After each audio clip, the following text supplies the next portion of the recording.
Selamat sore, saudara dikasih Tuhan. Coba tebak saya ada di mana ini? Ya. Jadi satu taman yang dulu rasanya belum sebagus ini ya. Jadi Anda mungkin tahu tempat ini namanya Taman Lalu Lintas di Kota Bandung. Dan dia dulu dibuat konsepnya untuk mengajarkan peraturan lalu lintas ke anak-anak. Kalau kita lihat, ayo mari kita lihat sini. Ya, ada rambu-rambu lalu lintas. Biarpun kalau dipasang begini pusing juga ya, mana yang benar rambunya ya. Tapi prinsipnya mau mengajarkan ke anak-anak tentang bagaimana sih berlalu lintas yang benar ya. Kapan mesti stop, kapan mesti jalan, kapan Anda tidak boleh berputar, berbelok kiri ke kanan.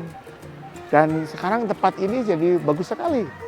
Mari kita lihat ada apa aja.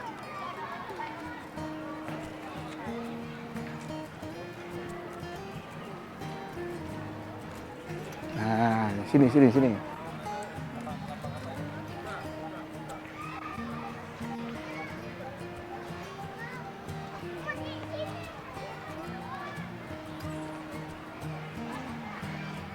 Nah, ini ada daftar rambu-rambu lalu lintas, gambar ya, rambu-rambu lalu lintas yang mungkin kalau kita ujian SIM saja tuh ya kita lihat biasanya.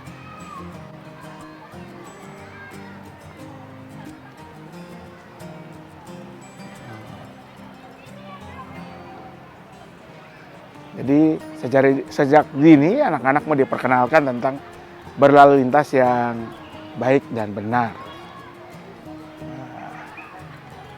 Ayo kita lihat ada apa lagi di sini. Selain rambu-rambu, ada juga jalur jalan untuk kendaraan.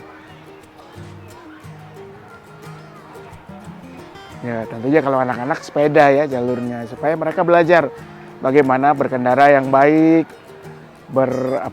punya kesopanan di jalan, memberi jalan pada yang memang semestinya jalan duluan, tidak main seradak seruduk seperti kita nih orang-orang dewasa kalau di jalan-jalan.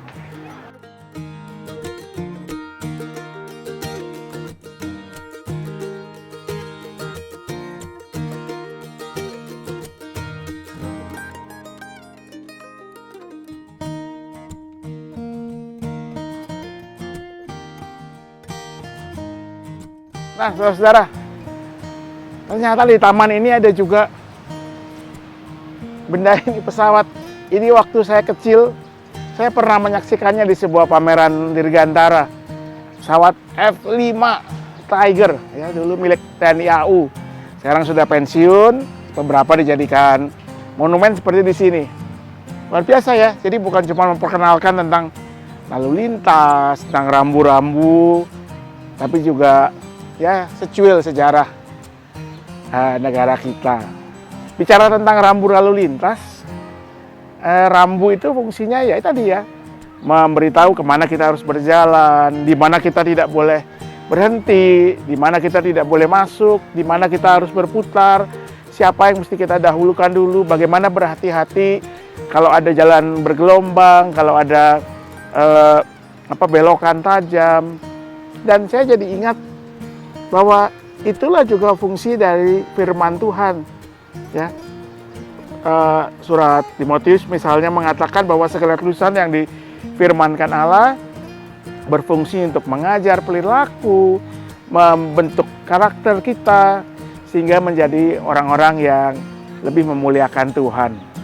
Dan itulah fungsi firman Tuhan ya, seperti memberi rambu. Oh, jangan lakukan ini, jangan lakukan itu, tapi juga lakukan ini. Belok di sini, jalan terus. Lakukan ini karena ini yang benar, ini yang baik. Lakukan ini karena ini yang harus dilakukan. Lakukan ini karena akan menjadi baik untuk banyak orang. Misalnya kalau seperti rambu yang mengatakan jangan berjalanlah hati-hati karena banyak anak-anak di daerah itu. Jadi itu juga fungsi firman Tuhan. Membentuk perilaku kita, menuntun kita ke arah yang lebih benar, mengajak kita menjadi berkat bagi orang-orang di sekitar kita. Tapi masalahnya sama ya dengan rambu-rambu lalu lintas. Kita mau mempelajarinya enggak? Kadang kita hanya mempelajarinya sekilas kalau mau ujian SIM. Itu pun kalau ujiannya benar ya. Kalau nembak, ya Anda mungkin nggak belajar juga. Ketika kita di jalan, kita jadi lupa. Sehingga kita tidak peduli. Ada tanda dilarang stop, dilarang parkir, kita parkir. Akhirnya mobilnya diderek. Atau ketika ada tanda hati-hati, banyak anak-anak, kita ngebut. Sehingga membahayakan nyawa orang lain. Atau ketika ada peringatan untuk jangan membuat keributan, kita ribut, mengganggu ketenangan. Demikian juga dengan firman Tuhan. Firman Tuhan harusnya menuntun kita, memandu kita dalam kehidupan. Mau nggak kita mempelajarinya? Sudahkah Anda mempelajari firman Tuhan hari ini, merenungkannya, sehingga hidup kita dipandu, dibentuk, dituntun. Selamat malam, selamat beristirahat. Tuhan memberkati selalu. Mari kita berdoa. Ya Tuhan, kami bersyukur untuk firman-Mu yang menjadi pemandu bagi kehidupan kami, yang menuntun kami pada apa yang menjadi kehendak Tuhan, dan yang membantu kami membentuk perilaku hidup kami, menegur kesalahan, memberi kekuatan, membimbing, dan karenanya biarlah kami mau senantiasa mengenal, belajar, menggali hikmat dari firman Tuhan. Biarlah firman yang juga sudah menuntun kami pada Kristus Sang Juru Selamat, pada akhirnya memampukan kami juga untuk menjadi saksi-saksi Kristus dalam kehidupan kami setiap hari. Kami mau berdoa untuk bangsa dan negara kami Indonesia dalam segala pergumulan yang dihadapi, dalam setiap tantangan yang harus kami jalani bersama-sama. Berikan kepada kami kemauan untuk bekerja sama dengan sebanyak mungkin orang yang mau dan terpanggil untuk mengerjakan apa yang baik bagi Indonesia dan bagi seluruh rakyat yang ada di dalamnya. Berkati para pemimpin kami, beri hikmat, beri takut akan Tuhan, sehingga mereka tidak menyalahgunakan setiap amanat yang telah mereka terima. Kami berdoa untuk gereja Tuhan di berbagai tempat, beri kekuatan untuk menjalankan panggilan sebagai saksi Kristus, untuk menyatakan kasih Kristus kepada sesama. Kami berdoa untuk gereja kami, GKI Gading Indah, untuk setiap pelayanan yang berlangsung di bulan Agustus ini, untuk bulan musik, untuk rencana persidangan Majelis Jemaat tanggal 20 Agustus, biarlah semuanya menjadi cara Tuhan untuk mendatangkan berkat bagi kami dan memampukan kami juga menjadi berkat bagi sesama kami. Kami berdoa bagi setiap orang, keluarga dalam berbagai pergumulan mereka, pergumulan dalam hidup berkeluarga, dalam pekerjaan atau bagaimana mereka mencukupkan hidup, pergumulan terkait dengan anak-anak, pendidikan, kesehatan. Berikan dalam segalanya hikmat dari-Mu. Berikan juga kecintaan untuk mau mencari kehendak Tuhan dari firman Tuhan dalam setiap kami, setiap keluarga kami.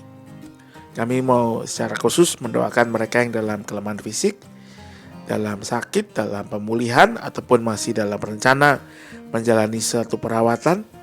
Biarlah Tuhan yang sempurnakan semuanya untuk membawa kebaikan bagi mereka. Kami berdoa untuk Bapak Bambang, untuk Bapak Hari Dwi Yoga, untuk Bapak Kunjung, untuk Bapak Jason Lase.